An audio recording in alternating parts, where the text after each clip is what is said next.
احلى كب كيك ممكن تعمليه في المجات الورق دي. يعني لو عندك المجات الورق دي، يلا بقى قومي بسرعه اعملي احلى كب كيك وفرحي اولادك. طبعا احنا عارفين اولادنا بيحبوا الحاجات دي، فعشان كده هنعملها النهارده مع بعض من مطبخ جوجو. ازيكم عاملين ايه؟ يا رب تكونوا بالف خير. عملت النهارده المجات التحفه دي، وادي شكلها يا بنات بعد التزيين. يعني سهله وبسيطه وكمان اقتصاديه. هي مش اقتصاديه قوي، بس انا لقيت كل حاجه في البيت قمت عملتها على طول. فانت لو عندك المقادير كلها يلا ما تكسليش وقومي اعمليها لاولادك. واول حاجه دلوقتي انا معايا بيضتين، وطالما بيض يبقى ايه، في باكو من الفانيليا هتضيفيه عليها، وكوبايه كبيره من اللبن او الحليب، ونص كوبايه من الزيت، وكوبايه ونص من السكر، وكوبايتين من الدقيق. هوريكم معيار الكوبايات اللي انا حطيتها دلوقتي، وذره من الملح، وباكو بيكنج باودر، ومعلقتين من النشا، وثلاث معالق من الكاكاو الخام. تمام كده بنات. وهتشوفوا المقادير دلوقتي وانا بضيفها في الخلاط. وضفت اول حاجة البيض في الخلاط، وبعدين السكر، وبعدين ضفت اللبن، وبعدين ضفت الزيت. وكل الاضافات دي كلها تضربيها كويس جدا في الخلاط. وممكن تضربيها بالمضرب اليدوي او بالمضرب الكهرباء، بس مفيش مشكلة لو الخلاط موجود اضربي فيه على طول. وكده كل المكونات دلوقتي معايا جاهزة. ادي بيضتين وعليهم باكو فانيليا، وكوباية من اللبن، وكوباية من السكر، كوباية ونص من السكر. وزي ما قلت كل المكونات دي كلها هضيفها في الخلاط واضربها ضرب كويس جدا. بعد ما ضفنا المكونات كلها هنضربهم مرة او اتنين او تلاتة لغاية اما نحس ان كل حاجة دابت في الخليط ده. كده كل حاجة سهلة وواضحة قدامنا. عايزة اقول لكم ان انا كان عندي شوكولاتة خام فسيحتها على حمام بخار مائي، فكده كده كانت عندي. اما انت لو مش متوفرة عندك مفيش مشكلة، هتعمليها كده برضو هتبقى تحفة سادة. واول حاجة دلوقتي بقى الخليط الجاف. دخلت كوبايتين من الدقيق بالمج اللي وريته لكم دلوقتي، وهنخل 3 معالق من الكاكاو الخام. هاتي نوع كاكاو يكون حلو. وهضيف 3 معالق من النشا او معلقتين،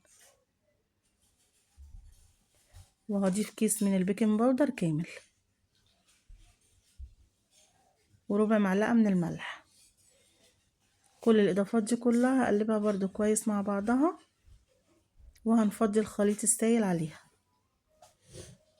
كيكة سهلة وبسيطة يا بنات، يعني تعمليها في اي وقت كده تلاقي المقادير عندك تقومي تعمليها على طول. انا زي ما قلت لك لو عندك شوكولاتة خام تمام ممكن تزينيها بيها، ولو ما عندكيش مفيش مشكلة. ولو عندك كمان شوكولاتة بيضة ممكن تزينيها بالطريقة اللي تعجبك، يعني الحاجة المتاحة قدامك اعمليها.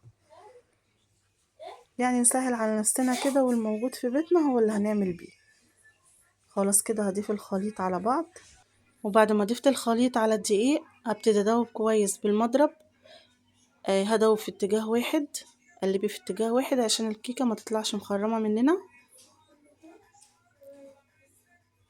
احنا عارفين ان المقادير اللي حطيتها دي كلها مقادير الكيكة المظبوطة، يعني انا ما حطيتش اي حاجة تانية. لقيت الخليط ولا خفيف قوي ولا تخين قوي، فكده الخليط عرفت ان هو مظبوط. اما لو حسيت ان هو تخين شوية كنت حطيت نقطة لبن او معلقتين. اما الخليط بتاعي طلع متجانس وجميل، يعني مناسب قوي للكيكة. بصوا يا بنات الخليط انا عايزاه بالطريقة دي كده. حسيت ان الخليط مش ناقصه اي حاجة ولا زايده اي حاجة، يعني مناسب جدا. اعمليها بالمقادير اللي انا قلتلك عليها ومش هتحتاجي اي حاجة تانية. خلاص كده هبتدي بقى اجيب الكبات وهبطنها بالسمنة وبالدقيق، علشان لما تيجي تطلعي الكيكة تطلع معاكي حتة واحدة ما تلزقش في الكبات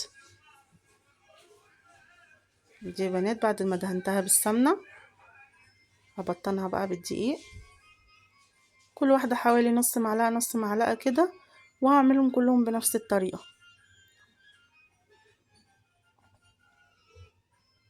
وراعي بقى ان انتي تعملي الكيك لغاية النص، ما تملوش قوي لغاية عشان زي ما احنا شفنا الكيك عالي قوي عن الكبات. يعني الحاجات الصغيرة دي ناخد بالنا منها كويس. وادي تاني كوباية يا بنات هبطنها برضو معاكم. اخواتي اللي وصلوا معايا لغاية هنا بشكركم طبعا على المشاهدة، وبرحب بيكم وبرحب بأي مشتركين جداد. طبعا انتم منوريني. عايزة اسألكم على حاجة، ان انا كنت بخش على الاستوديو بلاقي عدد الساعات كويس وفي زيادة، اما دلوقتي بخش في الاستوديو بلاقي عدد الساعات بينقص. فانتوا قولوا لي يا جماعة الحكاية دي، المشكلة دي بتقابلكم ولا لأ، ولا بتقابل القناة بتاعتي انا بس عشان لسه مبتدئة؟ فياريت يعني تفيدوني برأيكم. بتمنى طبعا التوفيق للجميع يا جماعة. وبصراحة المشكلة دي لما قابلتني حبيت اتوقف على القناة، بس برضو من حبي فيكم بصراحة قلت انا لا هعمل واكمل، وانا ونصيبي كده يا جماعة. فانتوا قولوا لي ايه رأيكم، اكمل ولا ايه بالظبط؟ فعشان ما اضيعش وقتي بقى ومجهودي على الفاضي، يا ترى الساعات دي هتفضل تنقص كده كتير ولا لا؟ تمام كده. كده بقى هحط الكيك في الكبات، هضيفه كله كده بنفس الطريقة اهو. زي ما احنا شايفين نقصت حوالي ربع كوباية كده من فوق، علشان الكيك لما يعلى يبقى مظبوط. وعلي برضو يا جماعة عن الكبات، بس الحمد لله برضو كانت حلوة. وضيفي بقى في الكبات كلها اللي بطنتيها، وجهزي صينية ألمونيا وضيفي المجات دي فيها. طبعا درجة حرارة الفرن انتي مشغلة قبل ما تعملي اي حاجة، علشان الفرن تسخن على درجة حرارة 180. كل الحاجات دي يا بنات بتفرق في الكيكة، علشان المشاكل اللي بتقابلنا فيها. انا بحاول اقول لكم ايه المشاكل اللي بتقابلنا في الكيكة عشان نتفاداها. كده خلاص جهزت 2 4 6 8 من الكب كيك، يعني عملت لي كمية حلوة قوي من الكبات. خلاص كده يا بنات هنرص بقى الكبات في الصينية.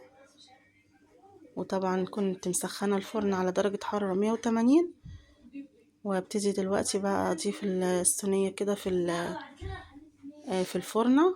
وعايزاكي بقى تشوفي الساعة اللي انت حطيتيها فيها، وتعدي نص ساعة او ساعة الا ربع بعد ما تحطي الصينية، وتكوني واخدة بالك جدا من الساعة اللي انت حطيتي فيها. يعني حطيتيها 6 تطلعيها 6:30، او تبصي عليها 6:30 يعني. بصي يا بنات، ربنا يبارك، الكيك طلع جميل جدا. ادي يا بنات الكيك. ودلوقتي هحط الشوكة عشان اختبره. لقيت الشوكة كده نظيفة، يبقى كده خلاص الكيك استوى معايا من جوه كمان. يعني كيك ناجح وهش وجميل. ودلوقتي بعد ما الكيك برد معايا غليت اللبن، ودلوقتي هسقي الكيك باللبن عشان يبقى طري اكتر كمان. بس هو طري برضه يا بنات، يعني اللي حابب يسيبه كده برضه يسيبه. بص انا بوريكم قد ايه الكيك ناجح طبعا، وطلع معايا بكل سهولة برضه، ما لزقش في الكبات. خرمي بقى الكيك علشان اللبن يتشرب كده من كل الكب، كل الكب يتشرب اللبن. ولو الكيك لسه سخن يبقى تحطي اللبن بارد. خلاص خرمته كده بالشوكة كله بنفس الطريقة. ودلوقتي هبتدي اضيف عليه اللبن. عايزه اقول لكم حركه اللبن ديت يا بنات بتخلي الكيكه طريه كده وجميله جدا بصراحه، بتفرق في طعم الكب كيك. عموما احنا برضو لو حطينا على اي كيكه بتفرق في طعمه، يعني بتخليه طري كده وجميل جدا، يعني زي القشطوطه برضو. فاحنا برضو الافكار دي برضو بنستفاد منها. تمام كده خرمت كل الكبات، ودلوقتي هسقيها كلها باللبن. اهو يا بنات هيبتدي بقى الكيك يتشرب اللبن، عشان زي ما قلت انا كنت غالية اللبن واللبن سخن والكيك بارد.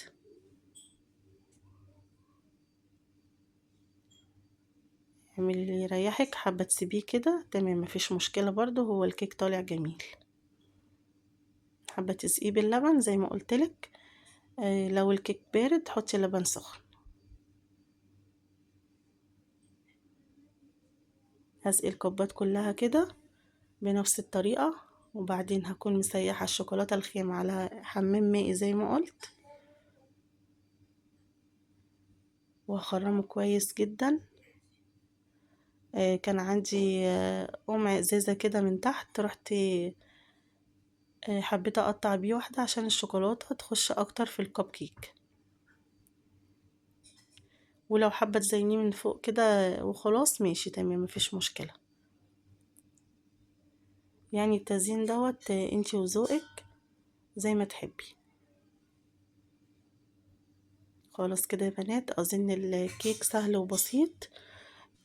بتمنى الفيديو لو عجبكم تحطوا اللايك وتشتركوا في القناة عشان يوصل لكم كل جديد. وطبعا مستنية تعليقاتكم الجميلة يا جماعة اللي بتخليني اعمل فيديوهات اكتر واكتر، ورأيكم طبعا بيهمني.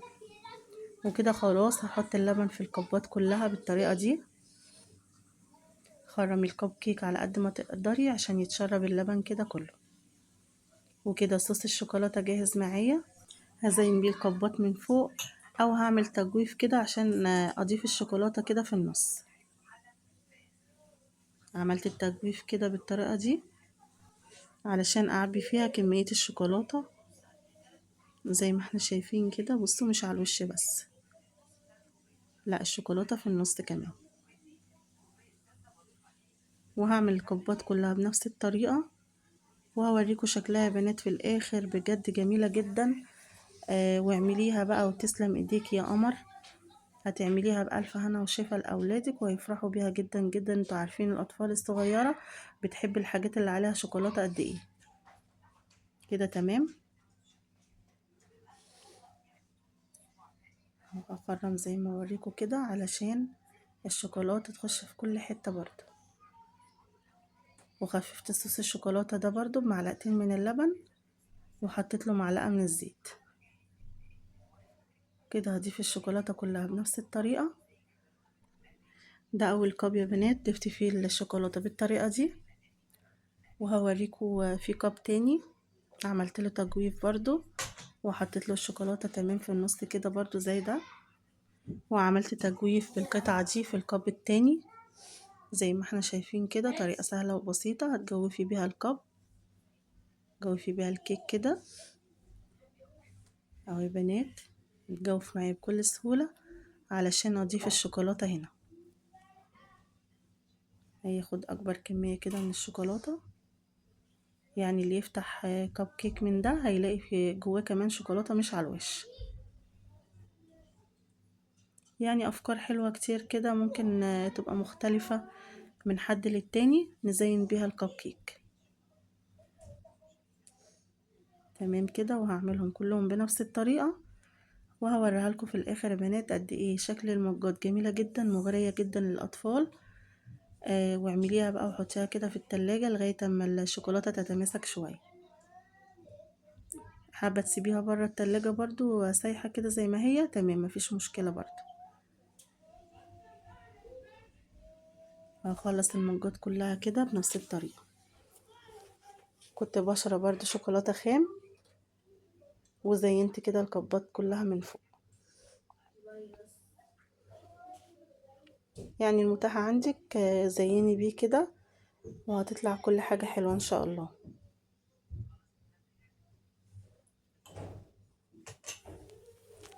ودي يا بنات الكب كيك طلع تحفة. قولوا لي بقى رأيكم في الكومنتات.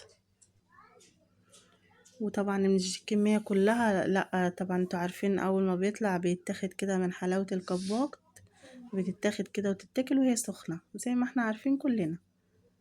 وكده فتحت كب كيك عشان اوريها لكم قد ايه الشوكولاتة كده سايحة من جواها وجميلة. وهقطعها دلوقتي معاكم عشان اوريها لكم بنات طرية ازاي.